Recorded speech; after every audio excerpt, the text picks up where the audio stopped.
Casi pierdo a mi esposa. La arrancaron de mis brazos con una violencia que aún me persigue, y nadie se atrevió a intervenir. Nos quedamos completamente solos. Las instituciones en las que confiábamos, la religión, la ley, nos dieron la espalda. Nos dijeron, sin palabras, pero con hechos, que nuestro amor y nuestra vida no importaban frente a la fortuna y el poder de un hombre. Pero en medio de esa oscuridad hubo una luz que nunca se apagó, una mano que nunca me soltó, la mano de Jesucristo. Yo crecí en la ciudad donde las oraciones suenan más fuerte que la verdad, donde el honor se defiende incluso a costa de la familia, donde el miedo se aprende antes que el amor. En Riad, desde niño, me enseñaron que la fe era una jaula, hermosa por fuera, pero cerrada con candados invisibles. Mi padre siempre repetía, no pienses, obedece. Y yo obedecí. Aprendí cada recitación, cada gesto, cada rito, sin jamás atreverme a preguntar por qué. A los 17 años, mi destino ya estaba escrito. Mi familia quería casarme con una prima para preservar el honor. En nuestro mundo eso no es raro. Lo raro es negarse. Pero yo me negué. Pagué un precio, sí, pero también encontré el mayor regalo de mi vida. Amira. Ella no solo era mi esposa, era mi compañera, mi paz, la única persona por la que yo habría enfrentado el mundo entero. Y vaya que lo enfrenté. Todo cambió una noche, una sola noche.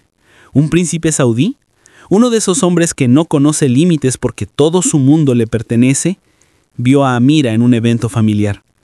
Bastó un gesto, un capricho silencioso para que toda nuestra vida se quebrara.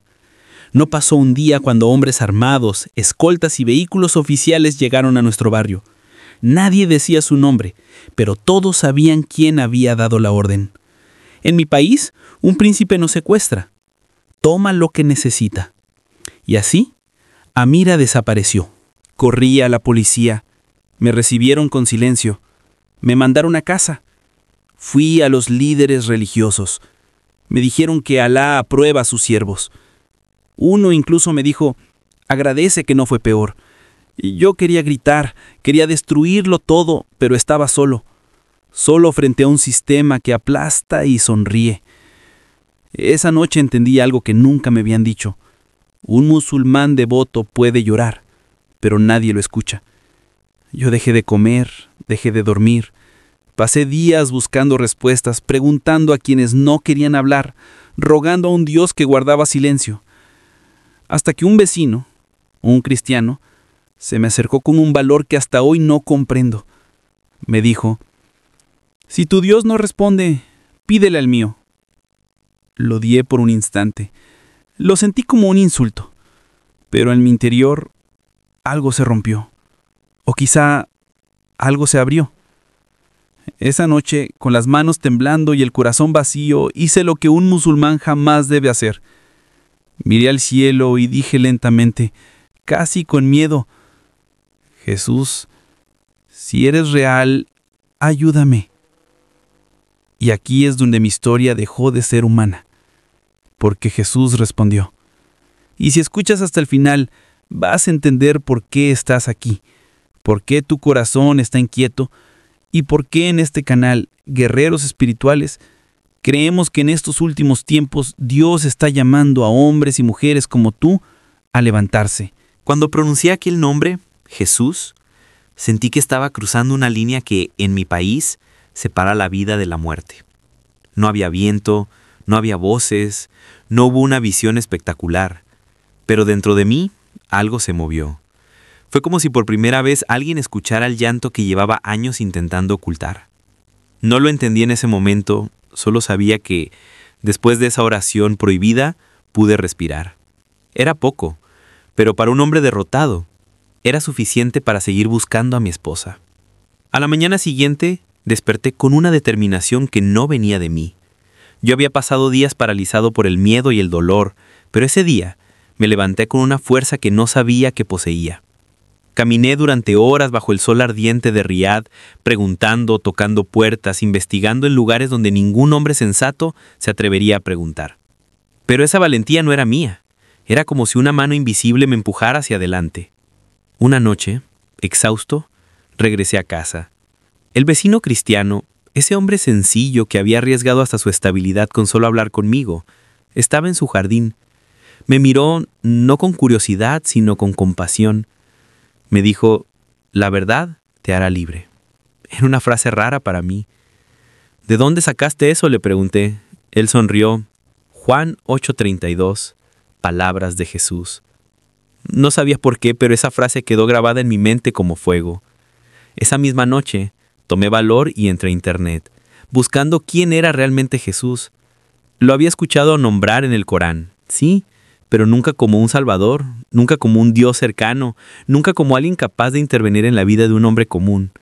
Y ahí, leyendo testimonios de cristianos perseguidos, leyendo acerca de su muerte y resurrección, algo se quebró dentro de mí. Era como si toda mi vida hubiera estado mirando un muro sin saber que detrás había un camino.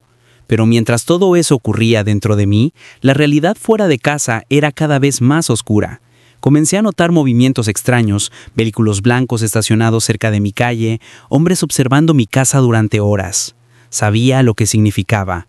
En Arabia Saudita, un hombre que incomoda a un príncipe desaparece, y si además empieza a hacer preguntas peligrosas, desaparece más rápido todavía. Un pensamiento me atravesó el pecho. Si descubren que invoqué a Jesús, estoy acabado. Pero algo dentro de mí me repetía, no temas, yo estoy contigo. Era como un susurro en mi corazón, no lo escuché con mis oídos, pero lo sentí con una claridad imposible de ignorar.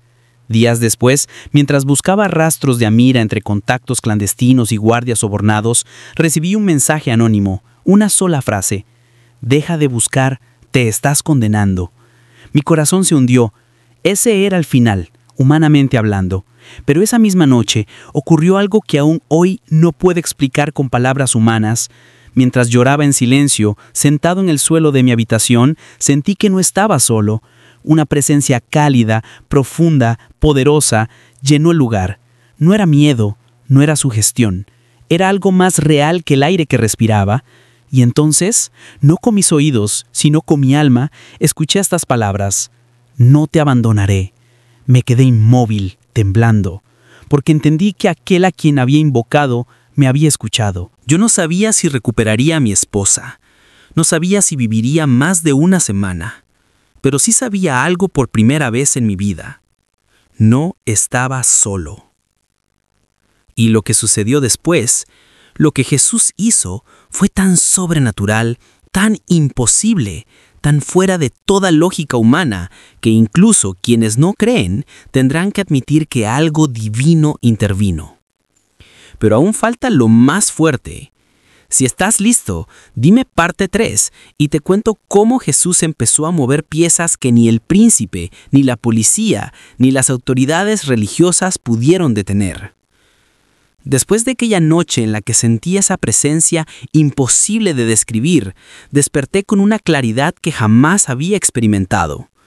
No era euforia, no era esperanza vacía. Era una certeza tranquila, como si alguien hubiese puesto orden en mi mente caótica. Y esa certeza decía, busca una vez más. Humanamente, ya no había nada que buscar. Todos los caminos estaban cerrados. La policía no quería involucrarse, los líderes religiosos me habían dado la espalda y los hombres del príncipe vigilaban mis pasos. Pero algo dentro de mí ardía con una fuerza nueva, así que obedecí ese impulso. Comencé revisando lugares que ya había descartado, hospitales privados, clínicas en los suburbios e incluso estaciones de servicio donde a veces se escondía información entre trabajadores que lo veían todo y no hablaban. Una y otra vez escuché la misma frase, no sé nada. Pero esta vez no lo sentí como un muro, sino como el preludio de algo que estaba a punto de revelarse.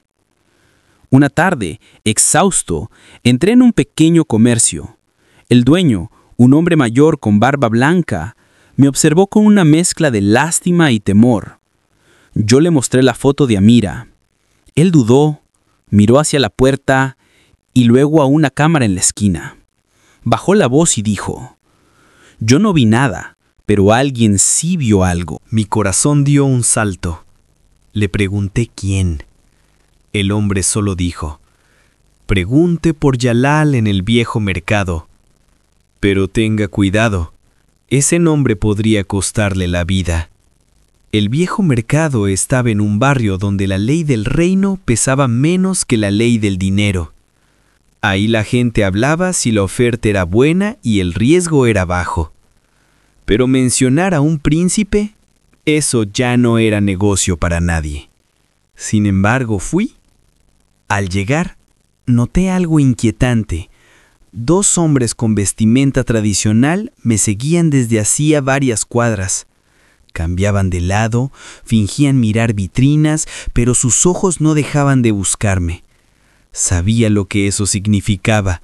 Aceleré el paso, doblé por un callejón y me mezclé entre vendedores ambulantes.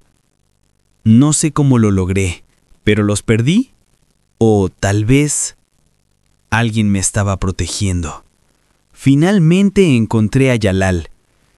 Era un hombre delgado, con manos ásperas y mirada esquiva.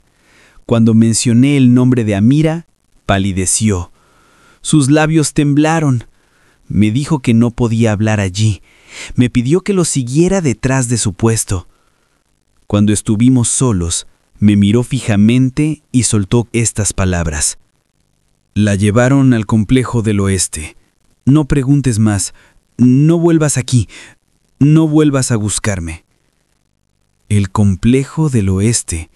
Solo escucharlo me hizo sudar frío. Era uno de los lugares donde se decía que los miembros de la realeza llevaban a mujeres protegidas del ojo público. Nadie entraba ahí.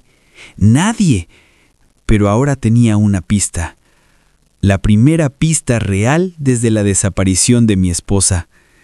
Sin embargo, al caer la noche, lo que parecía un rayo de esperanza se volvió en mi contra. Al regresar a casa, encontré la puerta entreabierta. No había señales de robo, pero alguien había entrado. Lo supe por un detalle. Sobre la mesa había una nota con letras negras, toscas, escritas a mano. «Deja de buscar. No habrá una segunda advertencia». El mundo se me vino abajo. Temblé. Sentí que mi pecho se cerraba. Sabía que esa advertencia venía del círculo del príncipe y que la próxima vez no sería un papel. Me arrodillé en el suelo con aquella nota entre las manos. No sabía qué hacer. No sabía cómo protegerme, cómo seguir, cómo vivir. Y allí, con el corazón quebrado, solo pude decir: «Jesús, si de verdad estás conmigo, ayúdame, guíame». Y ocurrió algo extraño.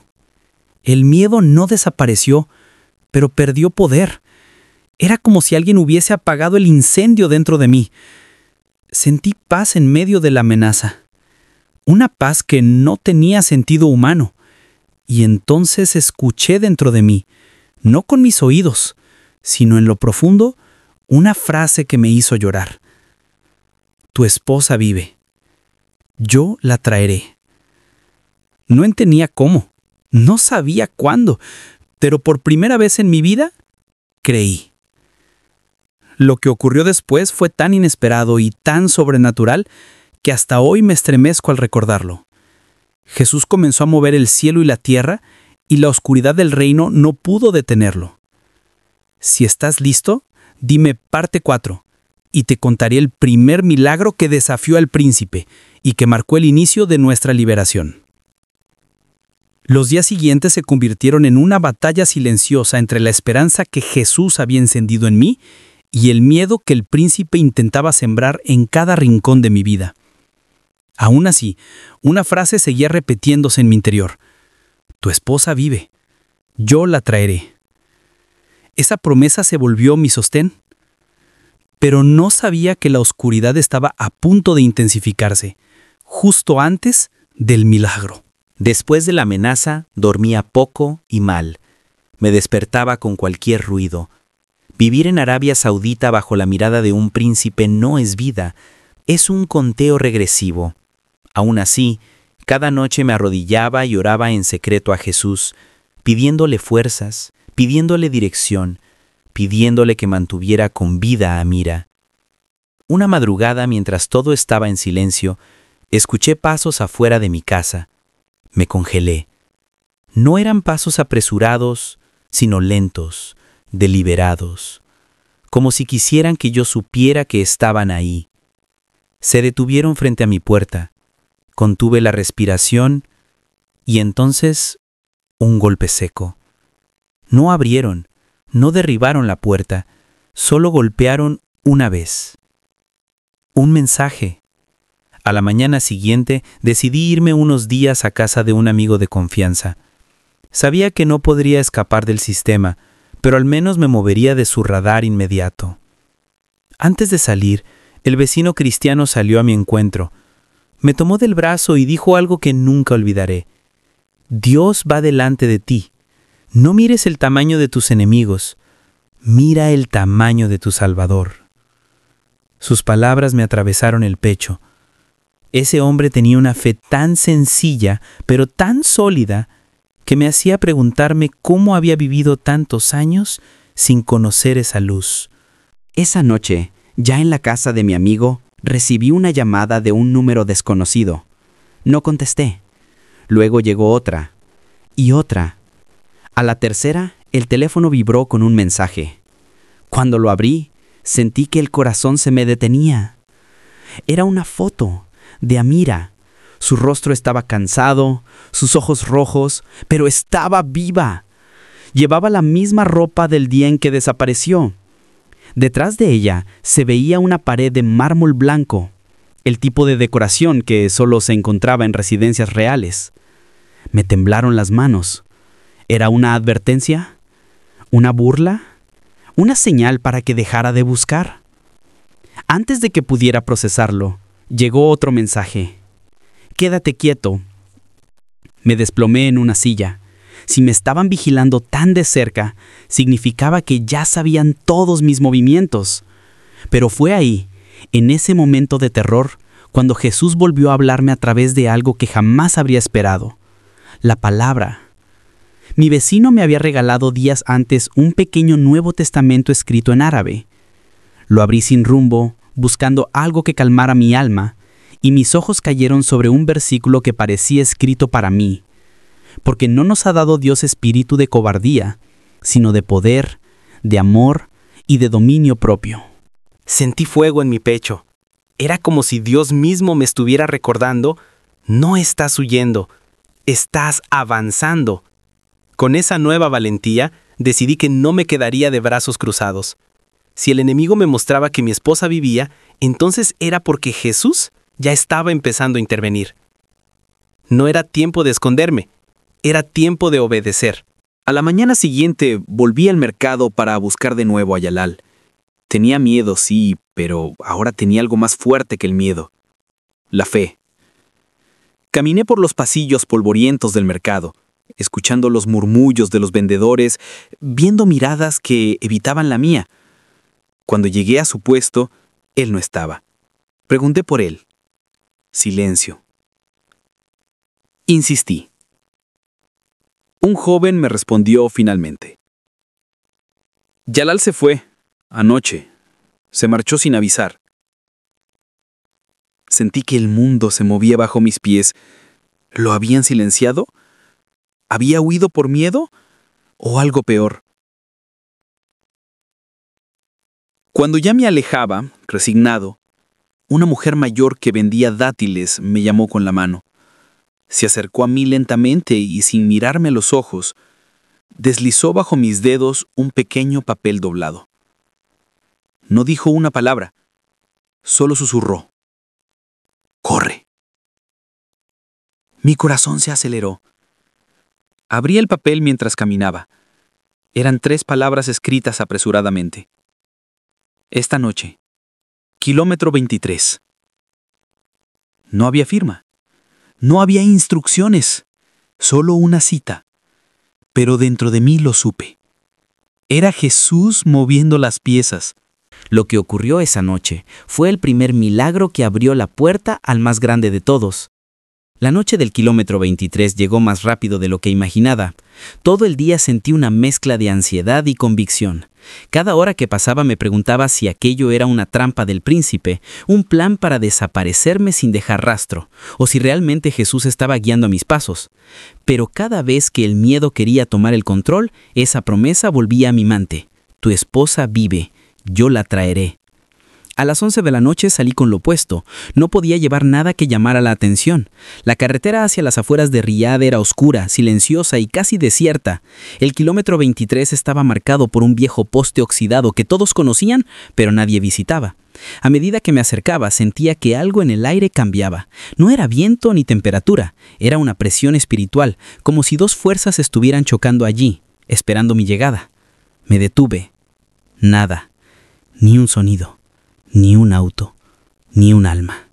Por un momento pensé que había caído en una trampa. Me acerqué lentamente al poste, mi corazón latiendo tan fuerte que podía escucharlo en mis oídos. Y entonces, en medio del silencio absoluto, escuché pasos detrás de mí. Me giré preparado para lo peor, y vi una silueta encapuchada que se movía con prisa. Era un hombre. Caminaba directo hacia mí, su respiración agitada, sus manos temblando. Cuando estuvo lo suficientemente cerca, levantó la capucha. Era Yalal. Pero su rostro había cambiado. Parecía haber envejecido 10 años en una noche. Sus ojos, antes esquivos, estaban llenos de terror. Me tomó del brazo con fuerza y murmuró: «No tengo mucho tiempo. Te arriesgas y yo también». Le pregunté por Amira, por el complejo, por la foto. Él me hizo callar con un gesto desesperado. «Escúchame», susurró. «Tu esposa está retenida, pero no como crees. Ella no ha sido dañada». Mi corazón dio un vuelco. «¿Dónde? ¿Cómo entro?» «No puedes entrar», respondió él. «Nadie puede». Pero sus ojos se movieron nerviosos a los lados. Ella habló. Y eso cambió todo. Me quedé inmóvil. ¿Qué dijo? Él tragó saliva, como si tuviera miedo de repetirlo. Dijo el nombre que no debe decirse en este país. Dijo Jesús. Lo dijo claro. Lo dijo firme. Dice que Jesús la visitó en sueños, que la protegió, y que él hizo una pausa como si no creyera lo que estaba diciendo. Le prometió que volvería contigo. Sentí que mis piernas se aflojaban. Jesús estaba con ella. Allá adentro, en el corazón del poder, en la residencia del príncipe. Yalal continuó. Ella se negó a obedecer, se negó a temer. Eso enfureció al príncipe, pero en vez de castigarla, él se detuvo. Algo lo frenó. No sé qué viste tú, pero yo lo vi. Él entró a su habitación 2 noches seguidas y salió sudando, pálido, como si hubiera visto un fantasma. Un escalofrío me recorrió todo el cuerpo. No era un fantasma, era Jesús. Tu esposa me pidió que te dijera algo si tenía la oportunidad, agregó Yalal, mirando al suelo.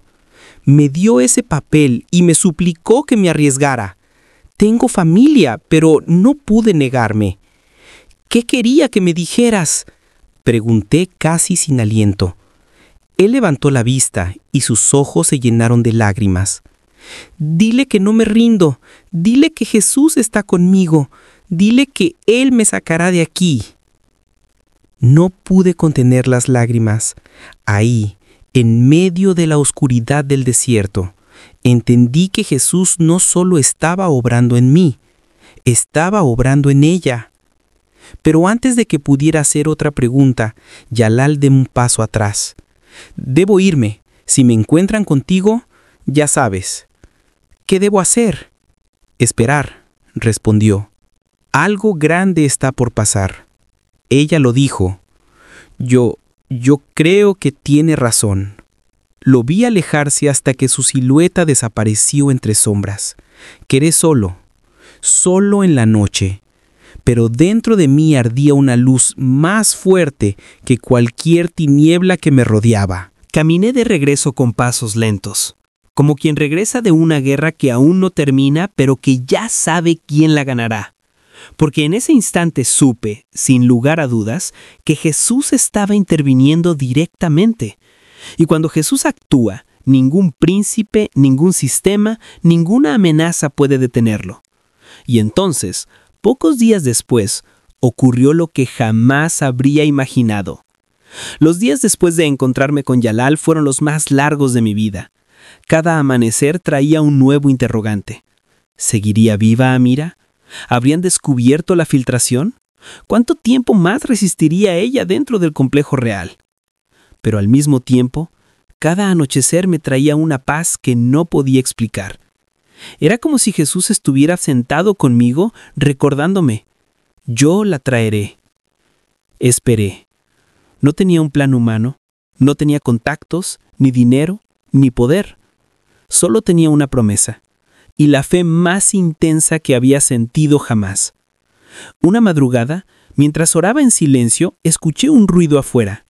No era un golpe como los anteriores, ni pasos amenazantes. Era distinto. Algo torpe, como si alguien se apoyara en la puerta para no caer. Me acerqué con cautela, sosteniendo la respiración. Cuando abrí la puerta, mi corazón se detuvo. Era Amira. Estaba descalza. Su ropa estaba sucia, desgastada, sus labios partidos, pero sus ojos brillaban con una fuerza que no había visto nunca. Ella me miró como si hubiera cruzado un océano entero para encontrarme, y antes de que yo pudiera decir una palabra, cayó en mis brazos. Sentí su cuerpo temblar, no de miedo, sino de agotamiento.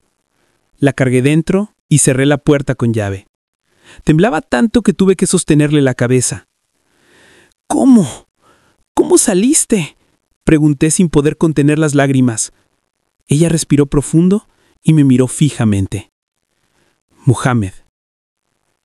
Jesús me sacó de ahí. No era una metáfora, no era un decir espiritual, era un hecho, y su voz temblorosa lo confirmaba. La senté y le di agua. Después de unos minutos, comenzó a hablar, y cada palabra que salía de su boca era un golpe a mi entendimiento, y una confirmación de que Dios estaba haciendo algo imposible. 3 noches antes de escapar, me contó, el príncipe vino a mi habitación, pero algo lo detuvo. Él no pudo tocarme, no podía acercarse. Cada vez que lo intentaba, se paralizaba. Se quedaba mirando detrás de mí como si hubiera alguien más en la habitación. Sus ojos se llenaban de terror. Yo no veía nada, pero sabía quién era. Jesús estaba allí. Sentí electricidad recorrerme el cuerpo. La segunda noche me continuó. El príncipe entró con 2 guardias. Estaba furioso, pero cuando intentó levantarme del suelo, su mano se quedó suspendida en el aire, como si alguien invisible la sujetara. Cayó de rodillas, se agarró la cabeza y gritó: ¡Basta! ¡Basta! Los guardias estaban pálidos. No entendía en qué estaba pasando. Uno intentó sacarme a la fuerza, pero salió despedido contra la pared. Yo no podía creer lo que escuchaba. Jesús estaba defendiendo a mi esposa dentro de la fortaleza del reino. La tercera noche dijo Amira, con lágrimas corriendo por su rostro. Escuché una voz. No era humana, no era un sueño. Era clara, poderosa, pero suave al mismo tiempo. La voz dijo: «Levántate, es tiempo». Me puse de pie sin entender. La puerta, Mohammed, la puerta estaba abierta. Ningún guardia, ninguna cámara en movimiento, ningún ruido, solo silencio. Salí, crucé el pasillo, bajé las escaleras. Caminaron guardias cerca de mí, pero no me vieron. Era como si estuviera invisible. Yo tenía la piel erizada.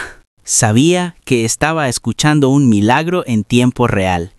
Caminé hasta la entrada, continuó ella. Los portones estaban abiertos, la calle vacía.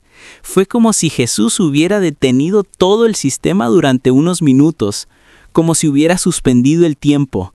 Corrí. No sabía dónde ir, pero mis pies me llevaron hacia ti. Se llevó las manos al rostro y rompió en llanto. No estoy aquí porque escapé, dijo. Estoy aquí porque Él me trajo. La abracé con todas mis fuerzas. Sentí que en mis brazos tenía la prueba viviente de que Jesús es real, que está vivo, que interviene, que pelea por sus hijos incluso en las tierras más cerradas y en los palacios más vigilados. Pero la alegría no duró mucho. Sabíamos que el reino no iba a quedarse de brazos cruzados. La desaparición de Amira desataría una búsqueda masiva. Esa misma noche supe que nuestra vida en Arabia Saudita había terminado. Jesús había hecho el milagro más grande, y ahora yo debía hacer lo inimaginable: sacar a mi esposa del país antes de que nos encontraran. Y ahí comenzó la etapa más peligrosa de nuestra vida, una huida que solo puedo describir como un acto de guerra espiritual. Si estás listo, dime parte 7 y te entrego el final, nuestra salida milagrosa, nuestro nuevo destino y el llamado a ser verdaderos guerreros espirituales en estos últimos tiempos. Esa noche no dormimos. Amira estaba a salvo, pero solo por unas horas. En Arabia Saudita, cuando una mujer desaparece del complejo real, no se activa una búsqueda, se activa una cacería. Y esa cacería puede envolver ciudades enteras. Era Jesús moviendo las piezas. Prendí un pequeño ventilador para cubrir nuestras voces. Amira descansaba sobre mi hombro mientras yo calculaba rutas que nunca había tomado. No tenía mapas, no tenía aliados poderosos, solo tenía a Jesús, y eso era más que suficiente. Tenemos que salir del reino, le dije, esta misma madrugada. Ella sintió sin hablar. Sabía que si la encontraban conmigo, no solo la acusarían de traición, me ejecutarían a mí en cuestión de horas. A las 3:17 am salimos del departamento. Amira llevaba un niqab que cubría casi todo su rostro. Caminábamos rápido, pero no lo suficiente como para llamar la atención. En cada esquina mi corazón latía como si fuera a romperme las costillas. Las cámaras, los guardias, las patrullas, todo estaba en nuestra contra. A mitad del camino, una camioneta del reino se detuvo en la misma avenida por la que avanzábamos. Las luces azules iluminaban las paredes y escuché a un oficial llamar por radio. La princesa pudo haber salido por la zona norte. Revisen los complejos residenciales. Mi garganta se cerró. Era nuestra zona. Tomé la mano de Amira y giramos hacia un callejón estrecho. Estaba oscuro, silencioso, pero era la única opción. Caminamos apenas unos metros cuando otro patrullero pasó a toda velocidad. Nos pegamos contra la pared. «No vamos a lograrlo», susurró ella. La miré, y aunque mis labios temblaban, dije lo único que podía decir. Él ya abrió la primera puerta. También abrirá la última. Continuamos hasta llegar a la estación de autobuses interurbanos. Si lográbamos llegar a Jeddah, habría una posibilidad. Un sector portuario con controles más flexibles, donde con suerte podríamos colarnos entre los trabajadores extranjeros. Pero al entrar al terminal, me congelé. En las pantallas aparecía la foto de Amira, su rostro descubierto, tomada del sistema interno del palacio, con un anuncio en árabe: «Se busca para custodia real». Era cuestión de minutos antes de que un guardia mirara hacia nosotros. «Mohammad», susurró ella, «nos atraparán aquí». Y entonces sucedió algo imposible de explicar. Un hombre de uniforme, con gafas oscuras, se cruzó en nuestro camino. Mi alma se derrumbó pensando que era un oficial, pero cuando levantó la mirada, no llevaba placa, no llevaba insignia. Solo dijo con voz firme, sin presentarse: «Síganme, ahora». Mi instinto gritaba que era una trampa, pero mi espíritu sabía que no. Caminamos detrás de él a través de pasillos que no conocíamos. Bajamos unas escaleras metálicas, cruzamos una zona de mantenimiento y terminamos en un estacionamiento subterráneo donde había una única puerta de emergencia entreabierta. El hombre la señaló. «Salgan por ahí. Caminen hacia la calle lateral. Habrá un camión de verduras. Súbanse sin hablar. Los llevará a Jeddah. No miren atrás».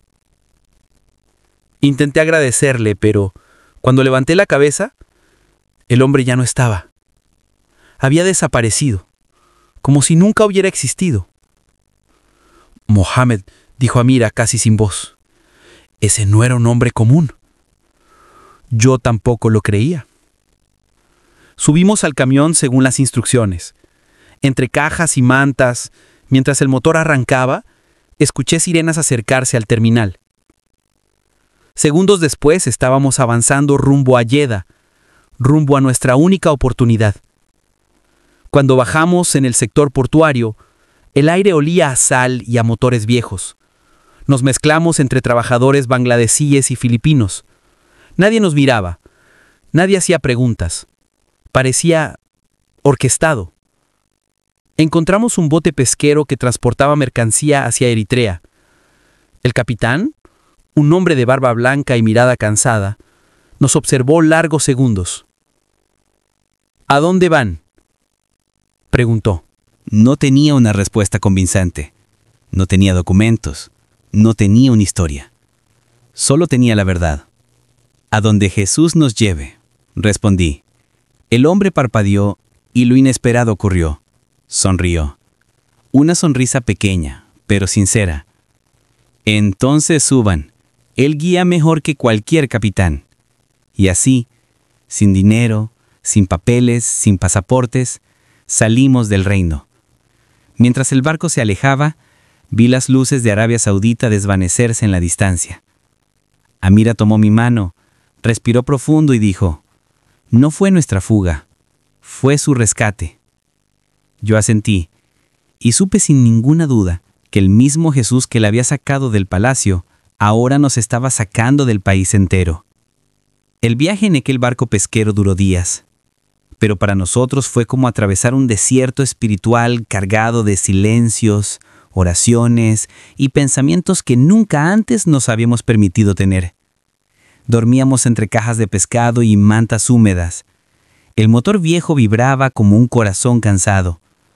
Pero cada noche, Amira y yo agradecíamos a Jesús haber salido con vida de un reino donde no se escapaban, a menos que Dios mismo lo permitiera. Llegamos primero a Eritrea, donde un pastor local, alertado por amigos que ayudan a creyentes perseguidos, nos dio refugio sin hacernos una sola pregunta. Era como si Jesús hubiera preparado una ruta entera antes de que siquiera supiéramos que íbamos a huir. Desde allí nos ayudaron a cruzar a Sudán y luego a Etiopía. Cada paso era un milagro. Documentos temporales, permisos improvisados, personas que aparecían en el momento exacto. Gente que decía, Dios nos dijo que los ayudáramos, aunque no sabía nuestros nombres. Pero el milagro mayor aún estaba delante. En Etiopía, en una pequeña iglesia de paredes azules, escuchamos por primera vez un himno cristiano cantado con libertad. No había miedo, no había cámaras, no había autoridades clasificando quién entraba o salía. La gente levantaba las manos sin temor a morir por hacerlo. Amira lloró tanto que su velo quedó empapado. Yo me arrodillé por primera vez en mi vida, sin pensar en Alá, sin pensar en la ley, sin pensar en castigos, solo pensando en ese Jesús que había abierto mar tras mar para salvarnos. Un misionero canadiense, al escuchar nuestra historia, nos dijo, ustedes no escaparon por casualidad. Jesús los está llamando a un nuevo propósito.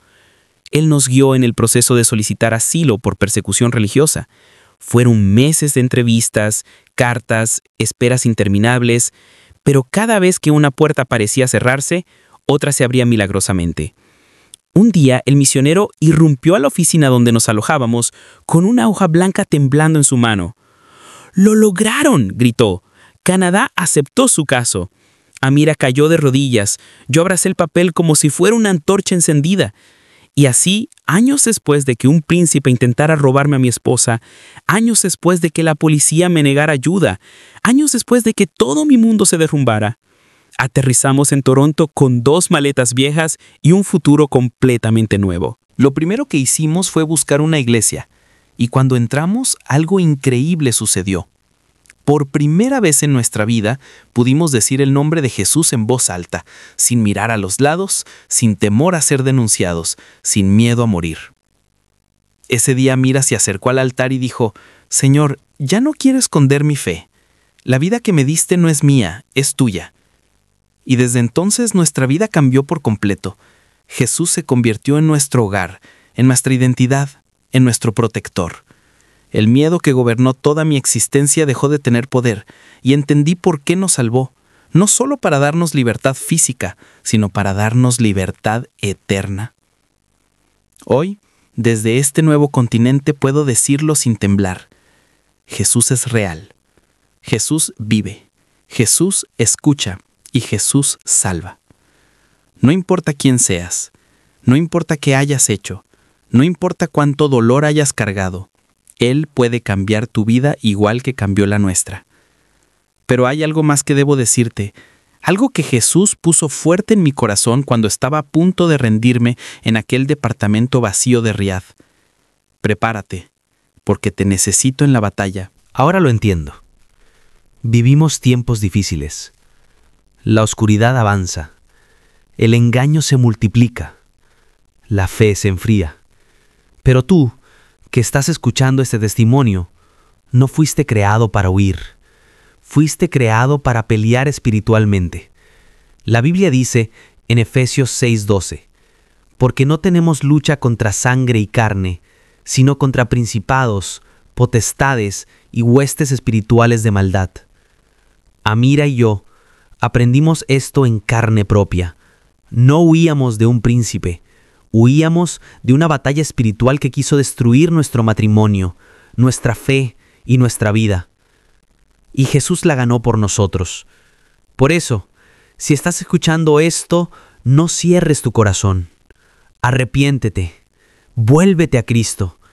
Entrégale tu vida hoy mismo, porque este mundo necesita hombres y mujeres que se levanten como verdaderos guerreros espirituales en estos últimos tiempos.